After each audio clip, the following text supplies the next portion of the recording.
Welcome to INWED Talks, which is an initiative of the Women's Engineering Society that celebrates International Women in Engineering Day. INWED is the Women Engineering Society's flagship global campaign that highlights the achievements, contributions, and impact of women engineers, whilst inspiring future generations of women to pursue careers in engineering. These INWED Talks are a series of conversations exploring the INWED theme of Together We Engineer through various lenses, and this INWED Talk focuses on marine engineering and a very special charity partnership between the Women's Engineering Society and Ellie Driver Racing. And to do this, I'm really delighted to welcome Laura Shreves, who's VP of Engineering for Ultramaritime and trustee here at the Women's Engineering Society. And of course, Ellie Driver, who is a naval architect and professional sailor. And they're both going to share their perspectives as marine engineers on inclusion, leadership and skills. And by bringing together expert voices for our INWED Talks, we hope to spark meaningful conversation around ensuring we build inclusive and diverse engineering industry that can fulfill the needs for growth and innovation in order to solve some of the biggest issues of our time. So let's dive in. It'd be really great, Ellie and Laura, if we could just open by getting you to briefly introduce yourselves. Laura, would you like to start? Yeah, of course. So hello, I'm Laura Shreves. As Susan said, I'm VP of Engineering for a company called Ultramaritime. I've been doing that for about a year. And I'm also a trustee of the wonderful Women's Engineering Society. I've been doing that for about 18 months, I think. Prior to that, I've got a nearly 20-year career across mainly defence engineering, developing complex systems for a number of different sorts of domain defence, such as aerospace, encryption, and I've spent a little bit of time in rail as well. And I'm very excited to be here today to have this conversation with Ellie. Amazing. Ellie, do you want to introduce yourself? Yes, I'm a naval architect and also a professional sailor, as Susan said. I graduated from my Master's in Maritime Engineering degree and Naval Architecture last year from the University of Southampton. And since then, I'm now working as the only naval architect and kind of organizer of everything at SR Structures, which is a boat builder company down on the south coast in Lymington. And also I've moved to France and become a professional sailor, and I'm sailing in what's called the Figaro 3 Elite Championship. Amazing. I feel like we could all put organizer of everything in our job titles. Definitely feels like that sometimes. I'm sure you'll agree, Laura. Ellie, I'm going to come to you first because I think you've just got back from, and I'm just going to casually say this, sailing across the Atlantic, which for anyone who followed along was literally epic. I'm very glad that you're back on dry land and that we can have this conversation. So I'm going to ask you about the Transat Paprec first of all. I mean, obviously it's a race that tests skill, endurance and technical expertise. How would you say your background in marine engineering really prepared you for what is an amazing challenge? Yeah, it was incredible. It was a challenge of mental and physical strength that I kind of didn't really think was possible. Each time I do a bigger race, I'm then shocked that, it gets a bit harder, even though it should get a bit harder, but you can then come across it and you come out the other side. And I think one of the things that engineering has taught me through my degree and also working at SR, it's the mindset that you have in engineering of problem solving and not shying away from a problem and just seeing it, finding out a solution and getting stuck in and just solving it. I think that's what gets you through things like offshore racing. Whether that's to do with weather or fixing the boat or focusing on whether you should sleep or have more boat speed. Everything has a problem and there's always a solution. So I think marine engineering has prepared me to understand the boat more, but also have the right mindset that allows me to actually attack the challenge. That's amazing. And Laura, perhaps you could come in here as a senior leader and fellow marine engineer. What bits of what Ellie has called out there resonated with your experience in industry? And I maybe don't focus on the bit as whether to focus on sleep or not. I think we can all agree that we're always thinking about that, but maybe the other pieces that Ellie called out.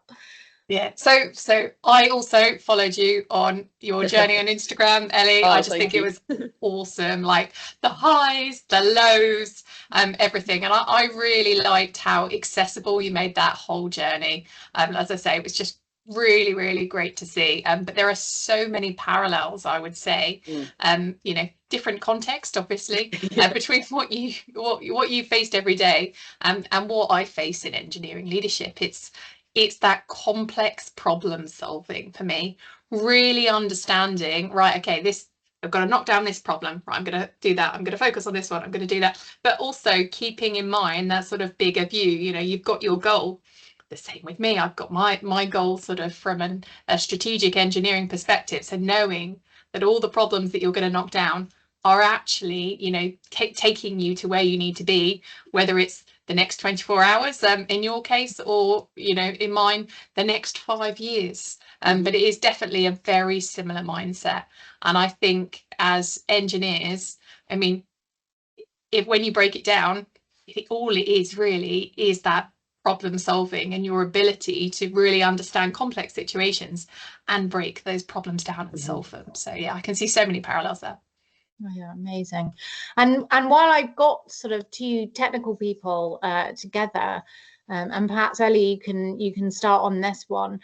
What aspects of technical innovation really stand out for you most in offshore racing? So I think, like, the weather doesn't change. You can't change the weather. The courses don't change. And especially when we have like a one design class like the Figaro, it's about making everything easier so you can sail harder, you can push harder, and you go quicker. So I think the innovation that comes every year, it's always improving, whether that's sales, whether that's equipment, rope, hardware. You know, there's satellite equipment that we had that made that we could do the WhatsApp calls all the way across the ocean. Everything makes things quicker, and then it makes the boat quicker. And I think that's what is making all this racing even closer. Like 17 people finished within 24 hours after 20 days. Yeah. And like there was a group of like 5 or 6 of them which finished within like half an hour. So it is just every little bit of innovation is just helping you push and push further and just go quicker and quicker. Amazing. So interesting to see, I guess. Well, I mean, you're only young, but from year to year, as those innovations, those new innovations come in, how it changes how you race and how you're able to race. So interesting. I'm going to move us over to talking a little bit more about the sort of human challenges as well as the technical challenges, and bringing in your racing experience and your experience, Laura, in high pressure situations in the defence industry. So Ellie, first I can come to you. Obviously, you both just touched on the fact that engineering and ocean racing involves constant problem solving. What was, having also followed your journey on Instagram, I might know the answer to this, but what was the biggest engineering challenge your boat faced during the race in terms of perhaps performance optimization or reliability in extreme conditions, and how did you adapt to meet those challenges? Yeah, so I think the biggest problem we had, so we have what's called an autopilot, which steers the boat via a computer that pushes a ram that then changes the rudder. But we had tested the autopilot in our training next to the Brittany coast, where your waves are about 2 meters. You then go into the middle of the Atlantic and your waves go up to about 5, 6, sometimes 10 meters. And the autopilot didn't work. So we probably used the autopilot about 10 hours in the 20 days. And we had a second autopilot, But the problem was, it wasn't the autopilot computer that was the problem, it was the wind sensor that was the problem. We didn't have a spare wind sensor. And we had an option whether to try and rewire the wind sensor. Okay, yeah. Or to just deal with it, use the autopilot when we could and not use it when it wouldn't work, which is what we decided.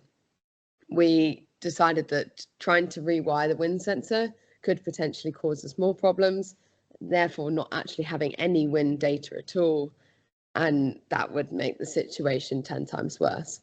So from then we then had to go into, right, well, how do we get enough sleep, do the navigation, do the weather, and steer the boat, which is a very fine line of prioritizing all of the above. Sometimes we got it right, sometimes we got it wrong, and I think over the 20 days of not having the autopilot, we then learned what was the best situation. It was always great that when the autopilot started to work, because we'd have a little celebration of now we can have some sleep and have some do some navigation and get back on track. But I think that was the biggest mental but also physical challenge that we had.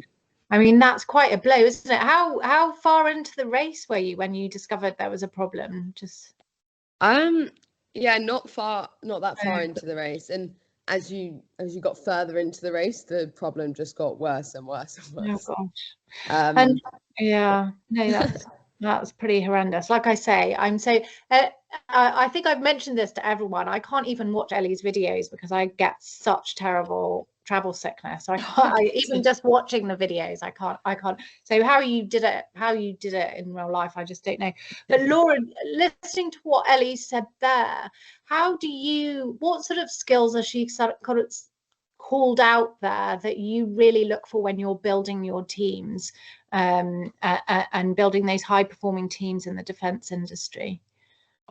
There were so many different skills there that I think Ellie displayed, but if I just pull out maybe a couple that we can talk about. I think first one, resilience. I mean, the sheer amount of resilience that I think I saw displayed on your videos, you know, as you say, as the problems crop up, just knocking them down one by one. And it's a physical challenge, but a mental challenge as well. And I think having that mental strength to be able to sort of just go, right, no, I'm going to do this, I'm going to keep pushing forwards, I think is really really vital in any complex engineering or, you know, any complex engineering challenge that you have.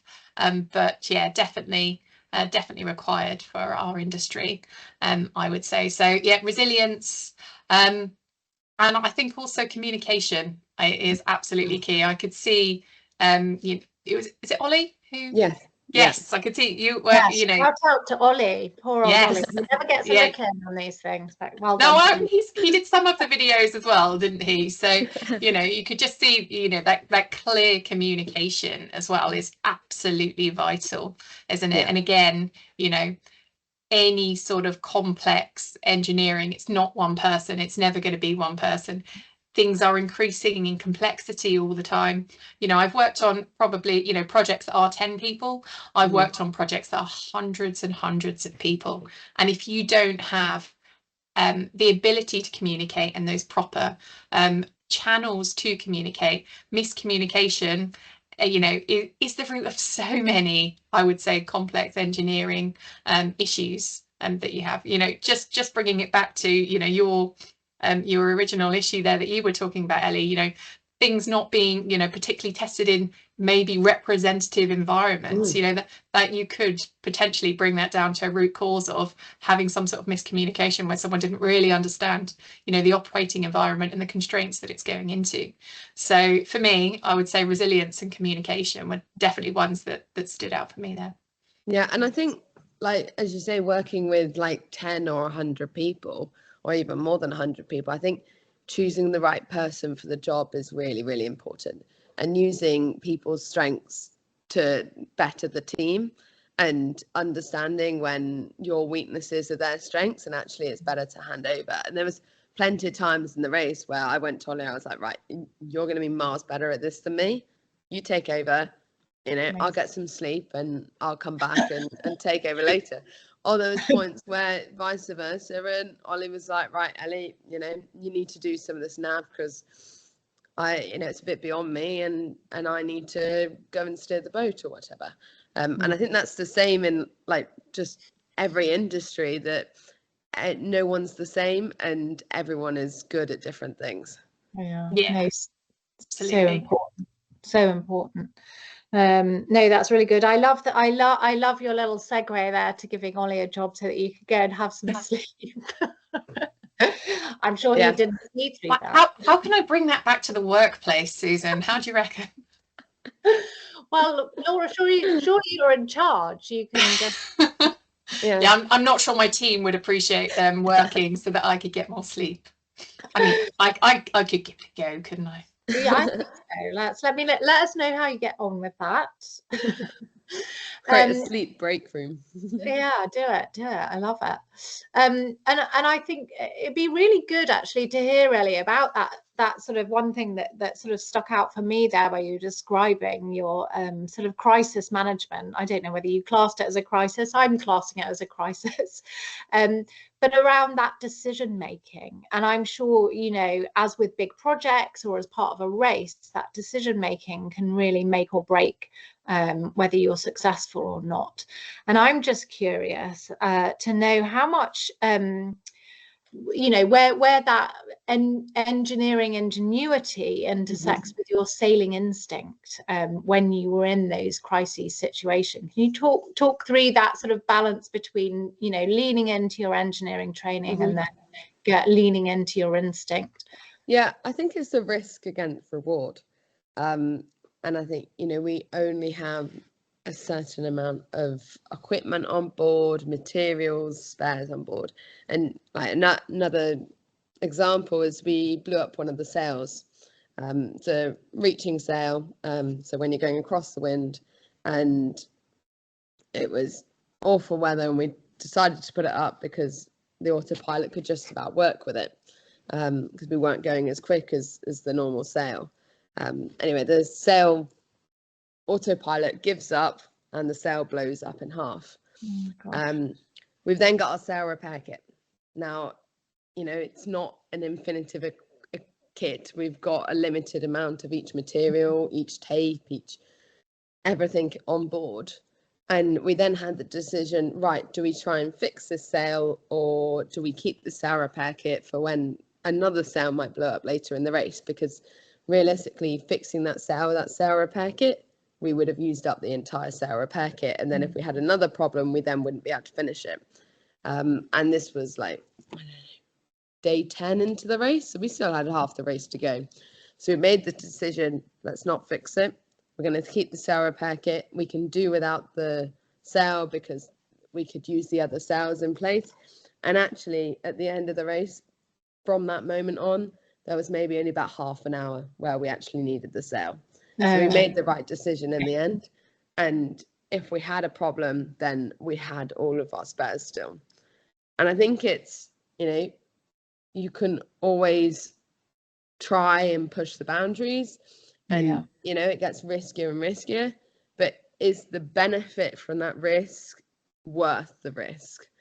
And I think that's the same in industry as it is in sailing. And I guess hopefully on dry land, if you make a big risk, then you're not stuck in the middle of the ocean, but then you've got other consequences like products going out and whether you've tested them correctly. So I think the risk against reward is quite a devil and angel situation, and trying to balance that up.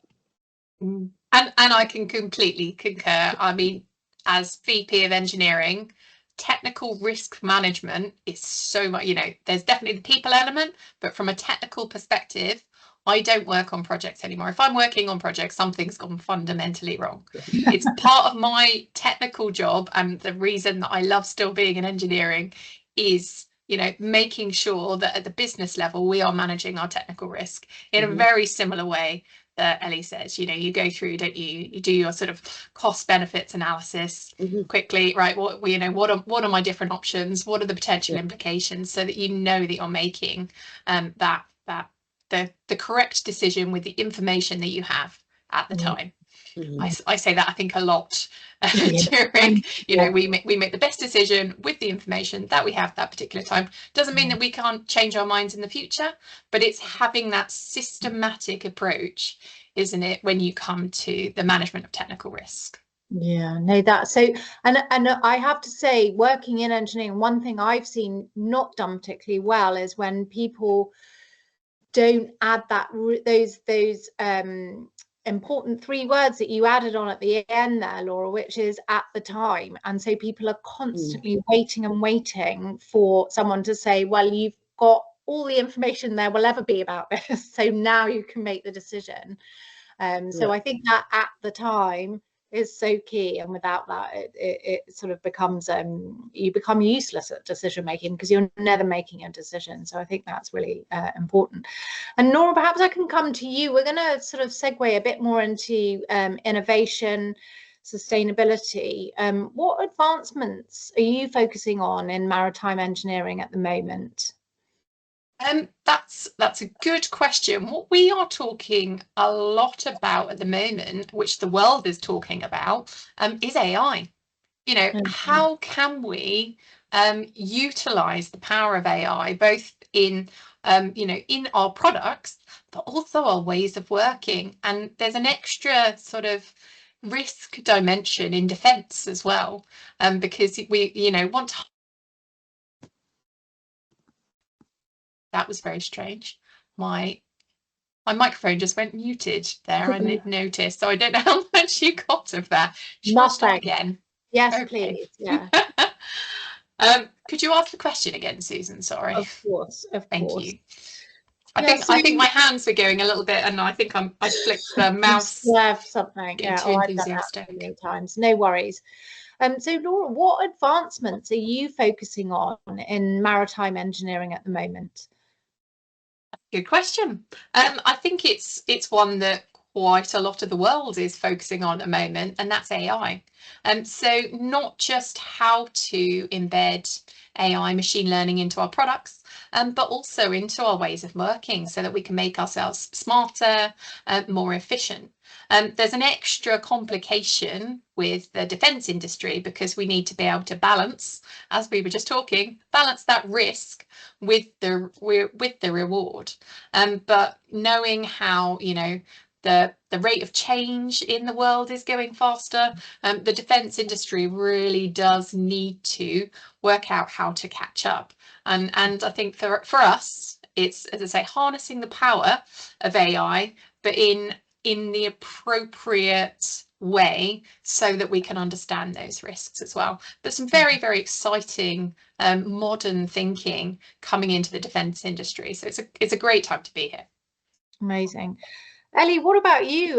Maybe you don't sort of, well, I'm imagining you do, because as Laura said, this is on everyone's minds, isn't it? How we use AI to kind of do things better, faster. What have you got examples of where this might have been used in your industry? No worries if you don't at the moment. The autopilot.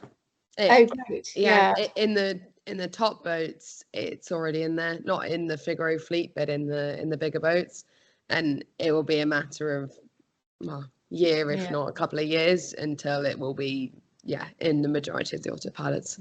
Yeah, amazing. Yeah.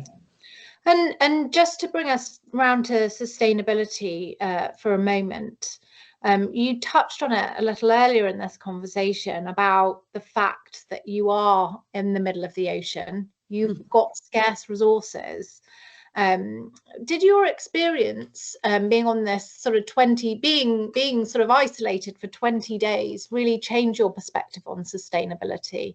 And how did it do that? Like, did you come away with some real lessons learnt around sustainability in your experience being offshore for 20 days with really restricted resources? I think one of the things that I haven't actually sailed with before was this time we had a solar panel, which was great because at the start of the race we were going from the Brittany coast. There wasn't that much sun, and we weren't using the solar panel. Like, it wasn't being that effective. But as we got further south, it was becoming more effective, and that was actually really good because quite a lot of our other resources were going lower and lower. So we run the diesel engine. Unfortunately, it's not electric. Hopefully, it will be in a few years. But we were running our diesel quicker than we would like to with the days remaining. But actually, when the solar panel was working at full capacity, it was taking a quarter, nearly a third of our energy consumption every day, and therefore a quarter of the diesel that we weren't using. Laura, did you want to what's happening in defense? You know, how does sustainability come into the defense industry? I'm curious. I think it comes in by that holistic design for me. So as you know, Susan, as everybody knows, I'm a systems engineer at heart. Might be VP of engineering now, but I've always been a systems engineer. And for me, that is how we should be developing our products. It's that whole life cycle view. I don't think you can't have sustainability as an add-on.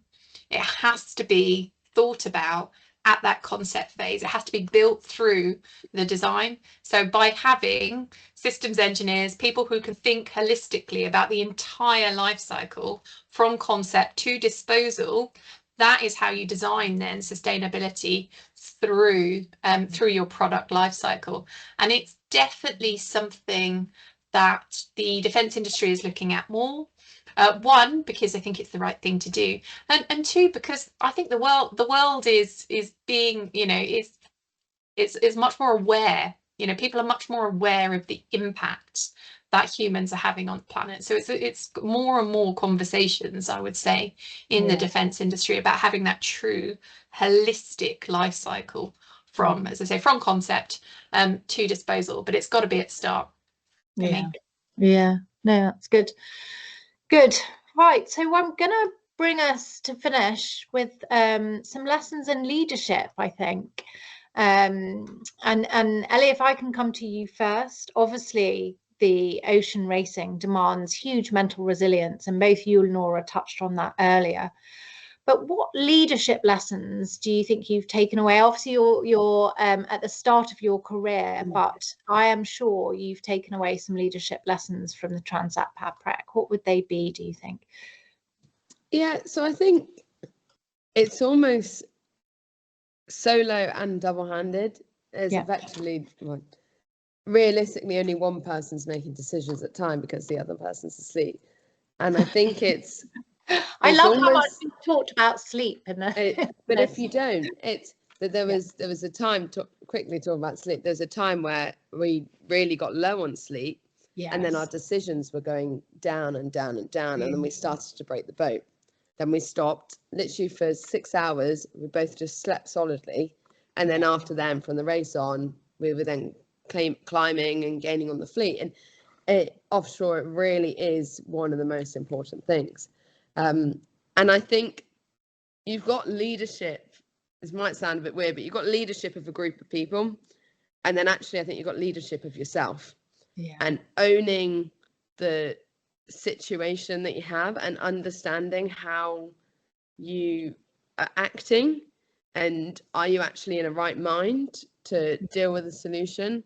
What is the correct solution? I think that is quite difficult, and it's something that I'm always learning. I think when we decided in the race to stop, take the sails down, just sleep, that's a hard decision because we're supposed to be racing, we're supposed to be going as quick as I can, but we understood that actually understanding ourselves, no, we're not in the right mind to make a decision.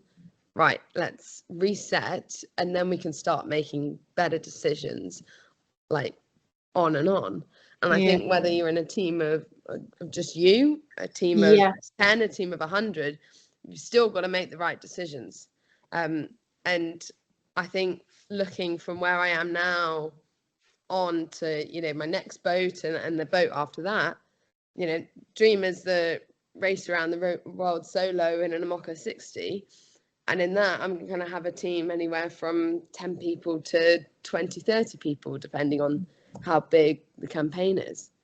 And I think understanding that you need to organize yourself almost before you can organize other people and understand how you're acting is something that is really becoming prominent to me as I'm doing more and more offshore and solo sailing, because my direct actions are having a big impact in what is happening.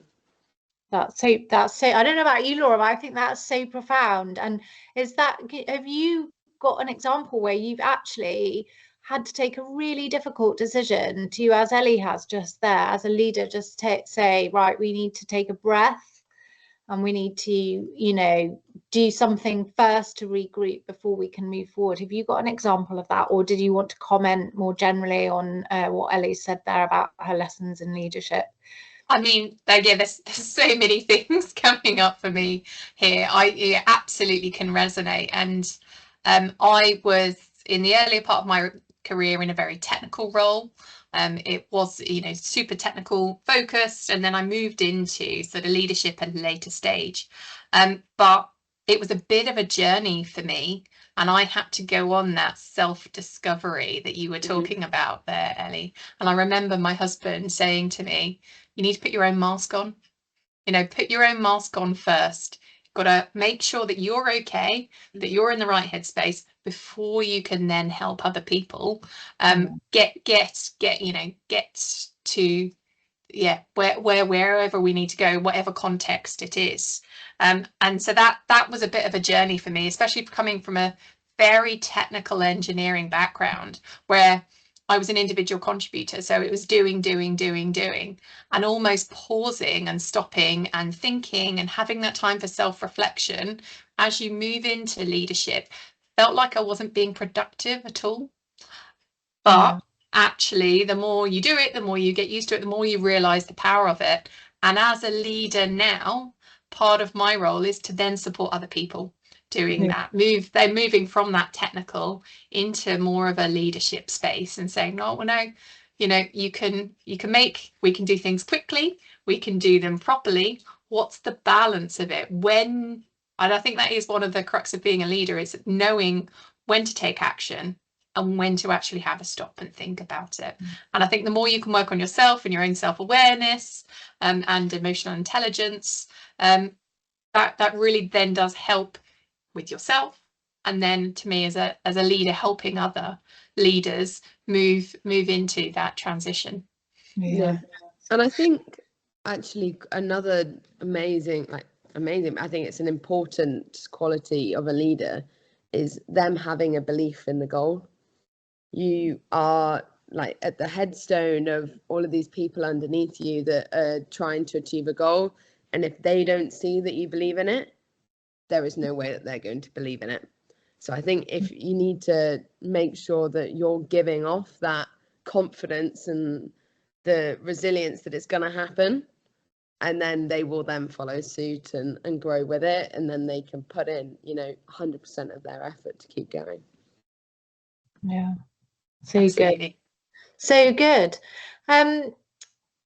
Looking to sort of the next generation, it's really interesting to hear you two talking together at different points in your career. But if I can just ask you both now to think about, what advice would you give to young engineers who are perhaps thinking about marine technology or becoming a naval architect? How would you sell this would you sell this as a fulfilling career to people coming up behind you? Laura, do you want to go first on this one? Because you've probably thought about this a bit more. I've only been in the maritime industry for a year, but I have been so enthused by the passion and the dedication of people that I get to work with every day. I would say go for it, you know, and not just in the, you know, the project element, but any of those additional opportunities that come up. I think they're the ones that sort of help you stretch and grow in things. If I look back to my earlier career, you know, working in a sort of very technical role in a very technical project, a cross-industry working group sort of thing came out, and I was like, oh, I'm quite interested in that. I'm going to go for that. And that gave me a completely different skill set to my day job, which was super technical. And, you know, some of the things that we've been talking about, you know, developing those communication skills, collaborating with different sorts of people, gave me loads and loads of different strings to my bow than just the technical role would. So I'm very much of a, yeah, go for it. Say yes to all of the different opportunities, because you'll always learn something new, always. Yeah. I think also having that portfolio of stuff going on in your life does really help with the resilience, because I don't know if you found the same, Laura, but when one thing's going really well or one thing's not going so well, you've got the other one to lean into. There's always. Yeah, and so it sort of helps. It helps with that, and obviously there's the skills you just mentioned. The skills you develop in one, you can bring across to the other one, and they cross-fertilize each other. So that's really good. Ellie, what about you? What advice would you give to young engineers looking across to you, and whether you found it or whether you see a really fulfilling career ahead of you? Yeah, I think a career ahead, I see many paths that I can take, whether that's more professional sailing, whether that's naval architecture. I kind of almost don't need to make up my mind right now, because I'll be happy with any of them. Yeah. But I think almost looking at young engineers and actually trying to get more people into engineering in the first place and getting them into university or into engineering apprenticeships. I think some people are worried, am I going to enjoy engineering? But I think one of the main things that it gives you is the mindset to solve a problem. And then that quality you can take anywhere. If you wanted, you can take it back to banking. You could stay in the engineering industry. You could go anywhere, pretty much any industry you could go into with that quality. And what I found leaving university, people just want the qualities, and then they can teach you how to do the job. I think if you're unsure, or if you're really passionate about engineering, just go for it, because there will always be an option the other side of it. Yeah. And you can develop, and you don't need to make the decision now. But for me, it was a great degree just to get of what I wanted to do. Yeah. Brilliant. Good advert for Southampton University there as well, which is where you where were you? Where did you do your undergrad? I was at the University of Sussex. So nice. Local to me. Yeah, so nice. Brilliant. It's been really lovely talking to both of you, and I just want to sort of wrap up with you, Ellie, to find out what's next for you in terms of races and events, in case people want to follow along. Yeah, so from now to the rest of the season, I basically focus on solo, which is going to be another adventure entirely. And it's basically the biggest race left this year is the Solitaire, which is in September. And it is a 3-leg race. So it's 4 days offshore solo, racing anywhere between the English Channel up to Ireland and down to Spain. So you have one leg that lasts 4 days, and then you have a 2-day rest. Then you have another 4-day leg, another 2-day rest, and then another 4 days. So that is going to be an amazing experience, and just everything I learned from that would just be another big step up for next year and what's to come. But I'm really looking forward to it. Oh, amazing. Well, good luck from Laura and Thank you. Sure. We'll be following you on Instagram, no doubt. We will. But thank you both so much. It's been really lovely to have what's been effectively quite a short conversation, but really rich. I've really appreciated you both giving us your time. So thank you so much.